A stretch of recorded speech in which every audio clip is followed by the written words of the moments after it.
হাস্যোজ্জ্বল Bangladesh HP দল, মধ্যমণি mentor Mahmudullah Riyad top end টি-20 সিরিজ খেলতে যাওয়ার আগে ফটো সেশনের চিত্র এটি। দলের দায়িত্ব নেওয়ার পর এটাই সবচেয়ে বড় অ্যাসাইনমেন্ট হতে যাচ্ছে মাহমুদুল্লাহর। এই সিরিজটিতে আগের দুই আসরে একবার ফাইনাল খেলা হলেও শিরোপা না পাওয়ার হতাশা নিয়ে ফেরে দলটি। এবার আর খালি হাতে ফিরতে চায় না ইরফান শুক্কুর বাহিনী। প্রস্তুতি নিয়েও সন্তুষ্ট লাল সবুজের প্রতিনিধিরা। লম্বা সময় অনুশীলন ক্যাম্পের পাশাপাশি মালয়েশিয়ার বিপক্ষে খেলা দুটি প্রস্তুতি ম্যাচ থেকে আত্মবিশ্বাস করছে তারা। আমাদের তো ক্যাম্প অনেকদিন ধরে ক্যাম্প হয়েছে, সো আশা করছি যে অনেক ভালো প্রস্তুতি হয়েছে। আমরা সবাই মানে এইসব ধরনের টুর্নামেন্ট খেলার জন্য প্রিপেয়ার্ড আমরা।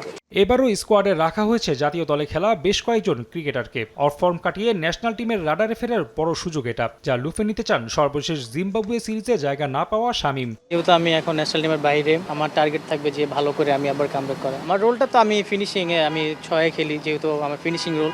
অবশ্যই টিমকে জিতানো মেইন কাজ আমার, সো ওইখানেই আমার ভালো করাটা খুবই ইম্পর্টেন্ট। এইচপির গন্তব্য অস্ট্রেলিয়ার ডারউইনে, যেখানে মাইটি অজিদের বিপক্ষে নতুন ইতিহাস লেখার চেষ্টা জাতীয় দল। টপ এন্ড টি-20 সিরিজের প্রথম আসরে খেলেছিলেন শামীম। পূর্ব অভিজ্ঞতা থাকায় বেশ আত্মবিশ্বাসী এই অলরাউন্ডার। ডারউইনে উইকেট অনেক ভালো, সো ওইখানে অনেক ফ্রেন্ডলি, টি-20 যেভাবে হয় ভালো উইকেট ওইখানে। আমি তো এখানে খেলছি, আমি ফার্স্টবার আমি খেলছি, সো ওইখানের উইকেট অনেক ভালো। সো আশা করছি আমরা ভালো ক্রিকেটটাই খেলব। 21 আগস্ট থেকে ডারউইনে শুরু হবে আসর। বাংলাদেশ এইচপি দল তো আছেই, প্রথমবারের মতো অংশ নিচ্ছে নিউজিল্যান্ড এ দল। এছাড়া নেপাল জাতীয় দল এবং অস্ট্রেলিয়ার ঘরোয়া ক্রিকেটের আরও 6টি দল খেলবে এই টুর্নামেন্টে। রাফি আমিন, সময় সংবাদ, ঢাকা।